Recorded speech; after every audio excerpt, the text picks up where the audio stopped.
Back to How About That Crypto. I'm your host, Bitcoin Stylist on Twitter and Bitcoin Hairstylist on Instagram. You are watching your weekly crypto vocab in 10 minutes every Monday, and then we do news through Saturday every day in the morning. So tune in Tuesday through Saturday. Today I answer what is a DAO, or Decentralized Autonomous Organization. These are basically like co-ops, and I'll get into that in a second. If you stay to the end, I'll tell you about a DAO that hasn't launched their coins yet, and that might be something interesting to you, to get in kind of early. If you like or don't like the content, please let me know by leaving a comment. Please subscribe if you're watching on YouTube, and if you want to support me, you can. And you're watching on Instagram, click on the link tree and follow to YouTube and subscribe and and please leave me feedback. And just to be clear, this is not financial advice. This is for entertainment purposes only. Please feel free to use the links to do your own research. And all the links will be on Twitter and on YouTube. And eventually on the podcast when I drop the podcast. All right, our mission at howaboutthatcrypto.com is simplifying and making more accessible the world of crypto, Web3, and digital assets. Today's edition of Weekly Crypto Vocab in 10 minutes is... What is a DAO? All right, a DAO is a decentralized autonomous organization. Think like a co-op with like a business or community. Some people live in like a condo, and some people live in a building that is called a co-op. And everyone who works or lives in a co-op, whether it's a living co-op like what I just mentioned, or a company that is employee owned, which there are not that many of them, but they do exist. Everyone has a say through voting power, and they decide things like how much do people get paid in a business, what are profits used for. In both a business and a community that's a co-op, they make decisions based on like what investments to make. Should we buy new equipment, or should we replace the elevator? And everyone has a say. All this can be done through a DAO, which would reduce the time to effect change. It would ensure transparent and fair process because the voting is all transparent. There are mechanisms to hide what you voted on, but it'll show that you voted, so that way no one can double vote, no one can manipulate. It also lowers the admin costs for such uses. So think of, when you have to put votes in, you have to have people that count the votes or pay a system to do it. So this can lower some of those costs. It can also lower legal and accounting fees in co-ops by having everything kind of on a blockchain and put on there. A computer program, so basically it's a computer program that is coded with bylaws. So you can basically, you code everything, you tell the program that these are the rules, and this is how many votes we need, and if people don't pay their condo fees or their co-op fees, then there's some sort of action or whatever, and so you can do all that through the code, and then it just kind of runs on its own. It doesn't go off and do anything on its own. It needs your vote, and the vote is done through the cryptocurrency. So each person would get a token or a coin, and that coin can be put on a website, and you just kind of click the button and connect it to the protocols or the code. It's simple, actually. You just go to a website and you connect your wallet, and then it asks you what you want to vote on. And all this stuff is going to be getting easier and easier as time goes on. There's a really interesting lecture that was done at Stanford's Bio E60 Beyond Bitcoin course. It was presented by dORG YouTubers, and yes, YouTubers are doing lectures at Stanford. And you can click on the links and check that out for yourself. But just to give you a little synopsis, the way they explained the difference between our traditional organizations and a DAO is that a traditional organization has permission granted by the state, assets are held by banks, property rights are enforced by police, ownership and governance is intermediated by lawyers, and disputes are settled by courts. It's a lot of humans, a lot of institutions, a lot of buildings requiring energy, just saying. A DAO is a program that does a lot of this stuff. It's permissionless, so you don't need a permission granted by the state. You just program the permissions into the code, and then it runs on its own.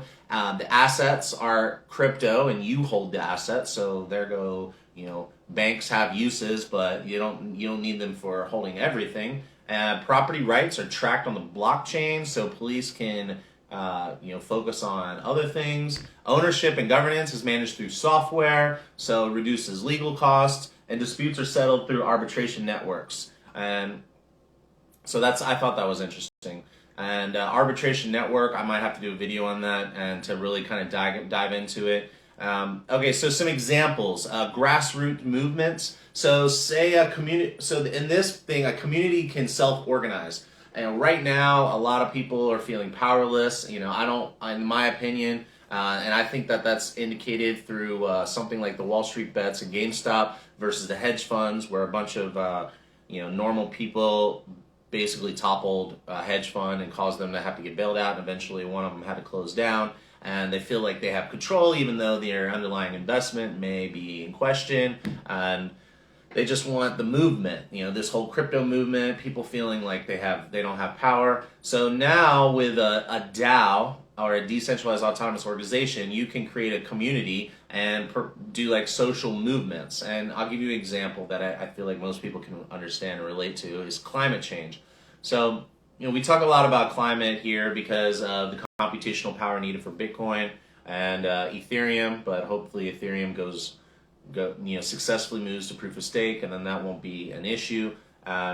So the climate change stuff, if climate change is important to you, you should consider looking into DAOs. You can create rules and a mission via the code, and then you can issue tokens that can be distributed globally. So imagine like you have a nonprofit that cleans up oceans, and your nonprofit is getting money probably from your marketing efforts to get that information out, and then there's rules governed by the state, which I mentioned earlier, that say you can only collect money from certain ways and whatever. Well, people in the Philippines might not be able to invest in you, or not even know about you, or not have a way to get the money into your organization.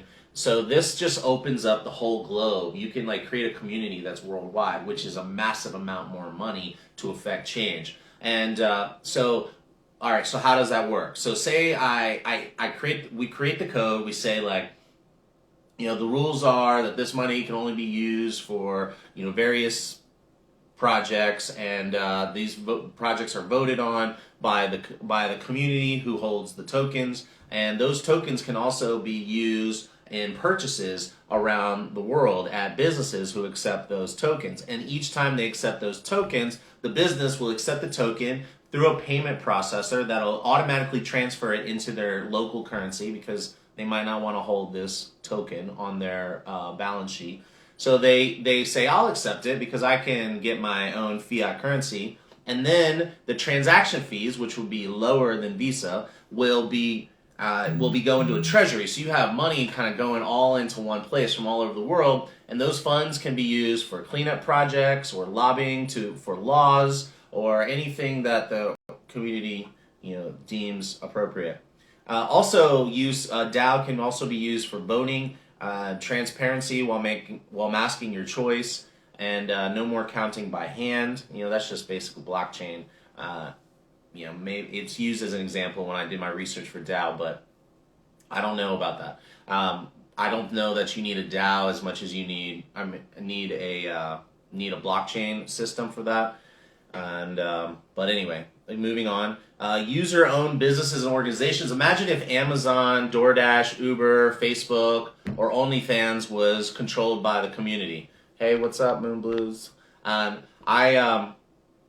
So imagine this. Imagine DoorDash said that, imagine DoorDash was a DAO. It was run autonomously by the people who held the tokens. And that means that all the DoorDashers can send, yo, what's up? How you doing? All the DoorDashers can vote on change. And the change could be like, what do we do with the profits? Should we have more benefits, or should we invest in expanding our operations? and employees can and users, even like you and I, we can pay for our DoorDash through a DoorDash coin if it was on a DAO, and then we could share in the upside. So it's just a way to basically let the community have more control. And so just to wrap up, just to kind of go over some other things. So crowdfunding, if you're a startup and you want to get some money from, you have to go on a crowdfunding platform. You have to put together all this information, and you have to pay somebody to facilitate that transaction. Well, you could do that through a DAO, and you could lower the cost, the admin costs. It can be more transparent, and those type of businesses can be employee owned, or they can have easier access to credit, and so right now the main DAOs are being used for decentralized finance. It's just the easiest, lowest hanging fruit, so people can get up there and speculate. That's why all the coins are going nuts, and lending, exchanges, etc. But all the things that I just gave are examples of what we can do with a DAO. And now, if you made it to the end, thank you for your time. Please give me a comment, like and comment below. Give me feedback. It's been 10 minutes. I'm going to just give you one little bonus material if you want to stick around. Otherwise, I'll see you tomorrow. And so a Blockbuster DAO. So a group of people got together and they're going to buy the Blockbuster brand, and they want to turn it into a blockchain streaming company. So basically compete with Netflix. And then everybody who owns the tokens on the Blockbuster DAO, they can then vote on what movies to create, or how much money that we should invest in up and coming film production people, like people who are trying to get started, or whatever it is. So it could be like a community run, like controlled, like decision making for the type of content you want to consume. So I thought that was pretty cool. They have not dropped any coins. You can go on the Discord, and I'll leave some links below, and I think it's pretty awesome. So anyway, tell me what you think.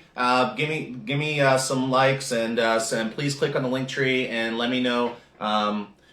It supports me if you just go to my YouTube channel, which you can get on the link tree, and click subscribe and stuff like that. All right, and I'll definitely hit you up, Boosie. All right, guys. I'll talk to you later. Huddle on, and I'll talk to you all tomorrow.